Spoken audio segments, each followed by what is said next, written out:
Hello दोस्तों, कैसे हैं आप सब। उम्मीद करते हैं आप सभी अच्छे होंगे।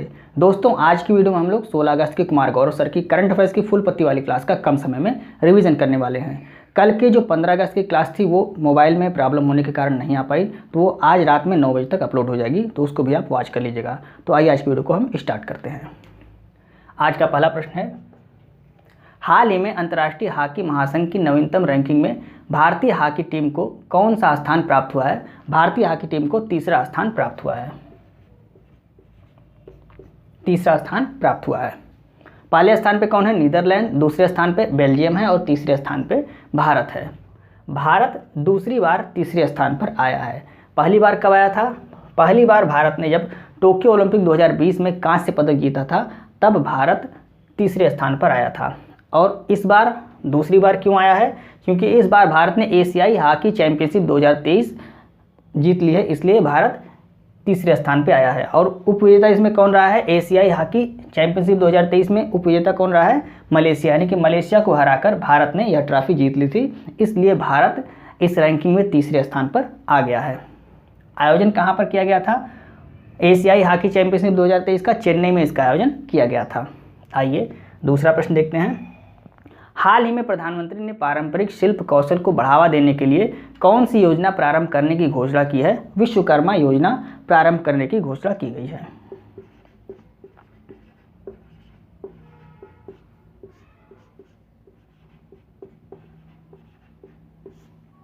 विश्वकर्मा योजना प्रारंभ करने की घोषणा की गई है। कब घोषणा की गई है? 15 अगस्त 2023 को लाल किले की प्राचीर से प्रधानमंत्री मोदी जी ने इसकी घोषणा की है। शुरुआत कब से होगी? 17 सितंबर से इसकी शुरुआत होगी। घोषणा हो गई है 15 अगस्त 2023 को, लेकिन शुरुआत कब होगी? 17 सितंबर से इसकी शुरुआत होगी। क्यों 17 सितंबर को होगी?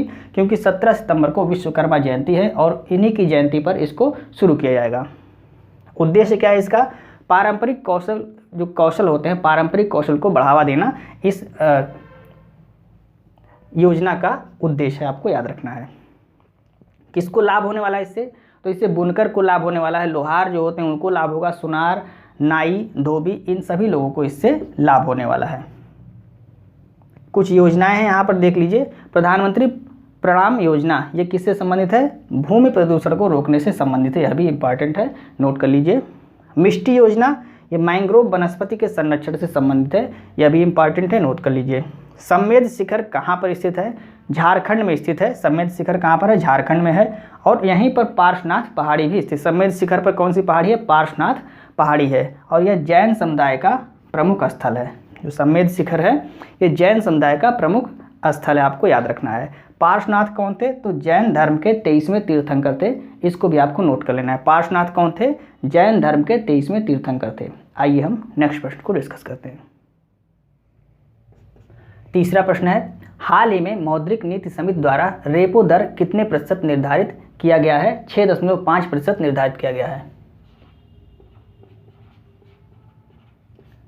रेपो दर होता क्या है? तो आरबीआई द्वारा बैंक को जिस दर पर लोन दिया जाता है वो होता है रेपो रेट। उसे क्या कहते हैं? उसे रेपो रेट कहते हैं। आरबीआई जिस दर पर बैंक को लोन देती है उसे क्या कहते हैं? रेपो रेट कहते हैं, आपको याद होना चाहिए। तो कितना रखा गया है? मौद्रिक नीति समिति द्वारा रेपो दर को कितना निर्धारित किया गया है? 6.5% निर्धारित किया गया है। मौद्रिक नीति समिति में कुल कितने सदस्य होते हैं? कुल 6 सदस्य होते हैं।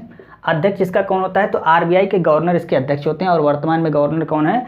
शक्तिकांत दास, ये वर्तमान में आरबीआई के गवर्नर हैं। तो ये वर्तमान में मौद्रिक नीति समिति के अध्यक्ष हैं। एक वर्ष में 6 बार यह समिति अपनी रिपोर्ट पेश करती है, यानी कि प्रत्येक माह में 2 बार रेपो रेट, बैंक रेट और रिवर्स रेपो रेट, इन सभी का निर्धारण किया जाता है। उद्देश्य क्या है? मुद्रास्फीति को 4 ± 2% पर नियंत्रित करना। 4 ± 2%, इसका मतलब क्या होता है? मतलब अगर 4 में से 2 घटा देंगे तो 2 हो जाएगा और 4 में 2 ऐड कर देंगे तो 6 हो जाएगा। यानी 2% से लेकर 6% के बीच में मुद्रास्फीति को नियंत्रित करना, ये मौद्रिक नीति समिति का उद्देश्य होता है। और इसके लिए क्या करती है? इसके लिए reverse rate, repo rate, cash reserve ratio और bank rate, reverse repo rate, इन सभी का निर्धारण किसके द्वारा किया जाता है? मौद्रिक नीति समिति द्वारा किया जाता है। प्रत्येक 2 माह में इसका निर्धारण किया जाता है, अभी आपको नोट कर लेना है। तो आरआर यानी कि रिवर्स रेट का, रेपो रेट का, रिवर्स नहीं, रेपो रेट का निर्धारण कितना किया गया है? 6.5% किया गया है। कैश रिजर्व रेशियो का निर्धारण कितना किया गया है? 4.5% किया गया है। और बैंक रेट का निर्धारण कितना किया गया है? 6.75% किया गया है। अगर आपसे पूछता है कि सर्वाधिक दर किसकी होती है, तो बैंक रेट की सर्वाधिक दर होती है, उसके बाद रिवर्स रेट, उसका रेपो रेट की होती है, और उसके बाद रिवर्स रेपो रेट की होती है। तो सबसे अधिक क्या होता है? बैंक रेट होता है, उसके बाद रेपो रेट होता है, और उसके बाद रिवर्स रेपो रेट होता है। यह भी आपको नोट कर लेना है। नेक्स्ट प्रश्न देखते हैं। हाल ही में चर्चा में रहा लसिका फाइलेरिया रोग का दूसरा नाम क्या है? तो इसका दूसरा नाम हाथी पांव रोग भी इसको कहते हैं।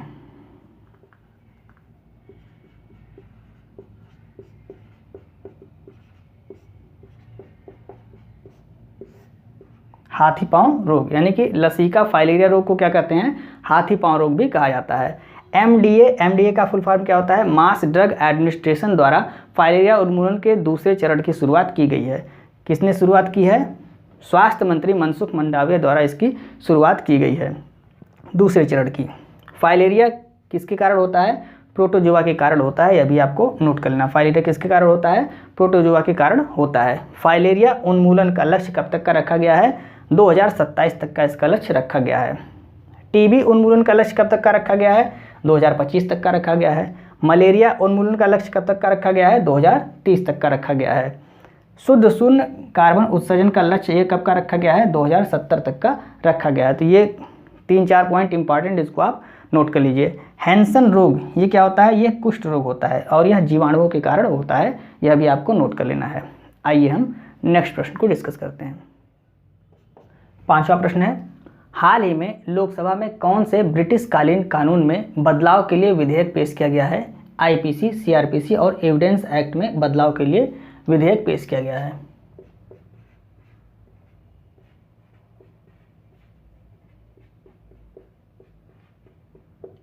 आईपीसी, सीआरपीसी और एविडेंस एक्ट में बदलाव के लिए विधेयक पेश किया गया है।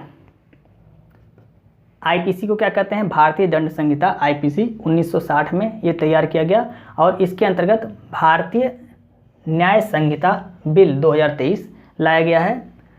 दंड प्रक्रिया संहिता, इसको सीआरपीसी कहते हैं। 1 अप्रैल 1974 में इसको लागू किया गया था, और इसके द्वारा भारतीय नागरिक सुरक्षा संहिता बिल 2023 लाया गया है, और साक्ष्य अधिनियम में भारतीय साक्ष्य बिल 2023 लाया गया है। तो ये 3 बिल लाए गए हैं, और इसमें कुछ महत्वपूर्ण परिवर्तन जो किए गए हैं, उसमें से यहाँ पर लगभग 10 परिवर्तन लिखे गए हैं। इसके अलावा भी अन्य परिवर्तन हैं, लेकिन ये 10 महत्वपूर्ण हैं, तो इसको हम यहाँ पे देख लेते हैं। कौन कौन से परिवर्तन किए गए हैं? राजद्रोह को समाप्त किया गया है, यानी कि राजद्रोह को यहाँ पर समाप्त कर दिया गया है। राष्ट्रद्रोह को समाप्त नहीं किया गया है, राजद्रोह को समाप्त किया गया, आप ध्यान दीजिएगा। दूसरा है, भगोड़ा साबित होने पर 10 वर्ष की सजा इसमें दी जाएगी।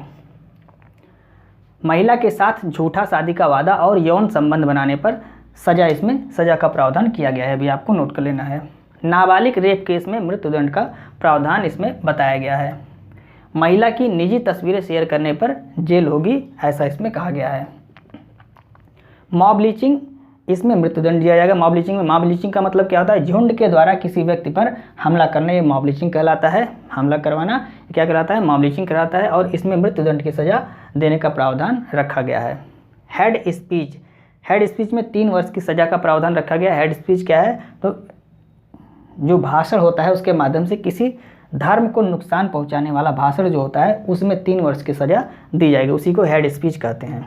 स्नैचिंग, स्नैचिंग में भी सजा, जैसे आपको देखते होंगे स्नैचर होते हैं जो चैन वगैरह छीन के भागते हैं, तो उसमें भी सजा का प्रावधान किया गया है। तो स्नैचिंग में भी सजा का प्रावधान किया गया है।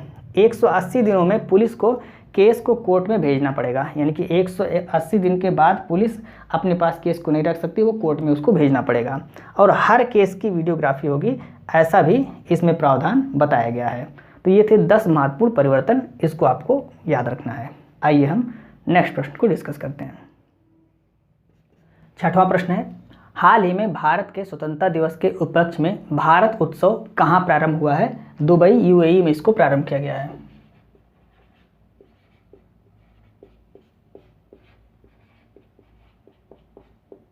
यूएई का मतलब होता है संयुक्त अरब अमीरात। तो दुबई, संयुक्त अरब अमीरात में भारत उत्सव को प्रारंभ किया गया है। यहाँ पर सभी भारतीय राज्यों की कला प्रदर्शनी लगाई जाएगी, जिसमें संगीत, नृत्य, खान पान, वेशभूषा और संस्कृत से संबंधित कला प्रदर्शनी लगाई जाएगी। कहाँ पर? दुबई में भारत उत्सव के अंतर्गत संगीत, नृत्य, खान पान, वेशभूषा, संस्कृत से संबंधित जो भारत के राज्य हैं उनकी कला प्रदर्शनी यहाँ पर लगाई जाएगी। वर्ल्ड गवर्नमेंट समिट 2023 इसका आयोजन कहाँ पर किया गया था? दुबई में इसका आयोजन किया गया। COP28 का आयोजन कहाँ पर होगा? दुबई में ही इसका आयोजन होगा। नवंबर-दिसंबर में इसका आयोजन किया जाएगा।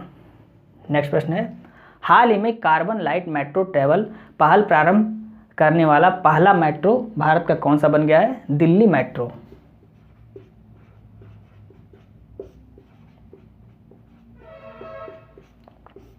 दिल्ली मेट्रो ये पहला मेट्रो है जिसने कार्बन लाइट मेट्रो ट्रैवल ये प्रारंभ किया। ये है क्या? तो मेट्रो, जब आप यात्रा करेंगे जो मेट्रो का टिकट मिलेगा तो मेट्रो के टिकट पर कार्बन उत्सर्जन में होने वाली कमी को दिखाया जाएगा।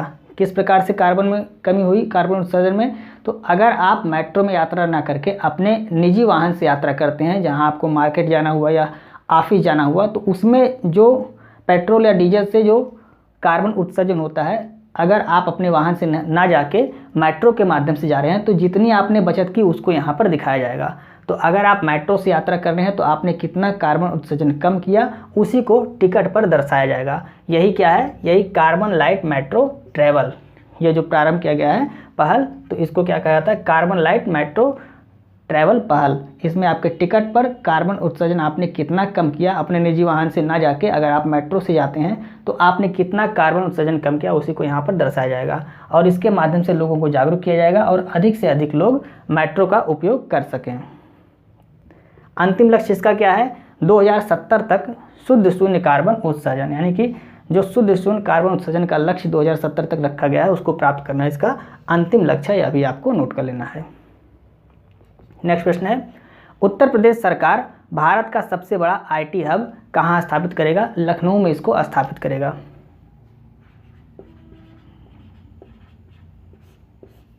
उत्तर प्रदेश सरकार द्वारा भारत का सबसे बड़ा IT हब लखनऊ में स्थापित किया जाएगा।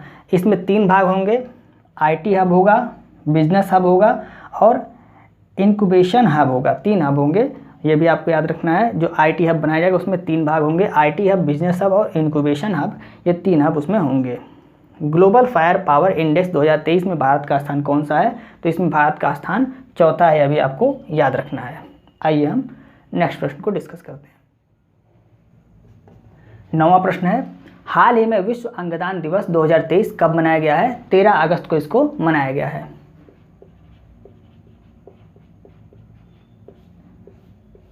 थीम क्या है? स्टेप अप टू वॉलंटरीज, ये इसकी थीम है। उद्देश्य क्या है? अंगदान के मिथक को दूर करना, ये इसका उद्देश्य है। रक्तदाता दिवस कब मनाया जाता है? 14 जून को यह मनाया जाता है। यह भी इंपॉर्टेंट है, आपको याद रखना है। नेक्स्ट प्रश्न है, हाल ही में इंडिया जूनियर महिला हॉकी लीग का 3रा संस्करण कहाँ प्रारंभ हुआ है? नई दिल्ली में इसको प्रारंभ किया गया है।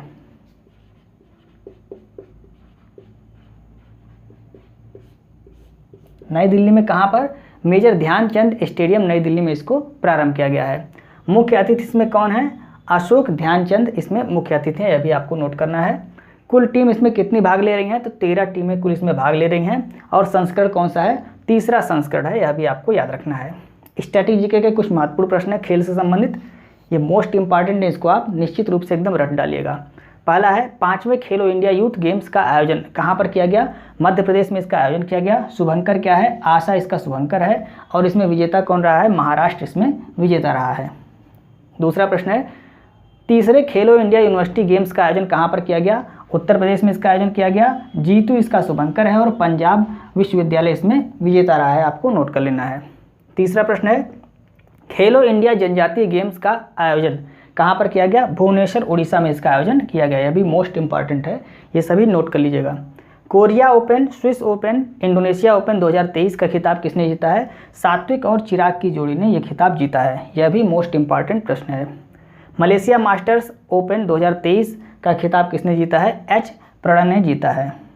कनाडा ओपन 2023 का खिताब लक्ष्य सेन ने जीता है और ऑर्लियंस ओपन 2023 का खिताब किसने जीता है? प्रियांशु राजावत ने जीता है। ये सभी प्रश्न मोस्ट इंपॉर्टेंट प्रश्न हैं, इन प्रश्नों को आप नोट करके एकदम रट डालिएगा। तो ये थी फूल पत्ती वाली क्लास के 10 महत्वपूर्ण प्रश्न, जिसको हमने कम समय में आपको रिवाइज कराने की पूरी कोशिश की। उम्मीद है आपको वीडियो अच्छी लग रही होगी। यदि आपको वीडियो अच्छी लग रही है तो आप इसे अपने दोस्तों को जरूर शेयर करें और वीडियो को लाइक और सब्सक्राइब करना ना भूलें। अगर आपको इस क्लास की PDF चाहिए तो आप हमारे Telegram channel RK competition classes को ज्वाइन कर सकते हैं, जिसका लिंक आपको इस वीडियो के डिस्क्रिप्शन में मिल जाएगा। आप वहाँ से टेलीग्राम चैनल को ज्वाइन करके PDF को प्राप्त कर सकते हैं। मिलते हैं नेक्स्ट वीडियो में। जय हिंद।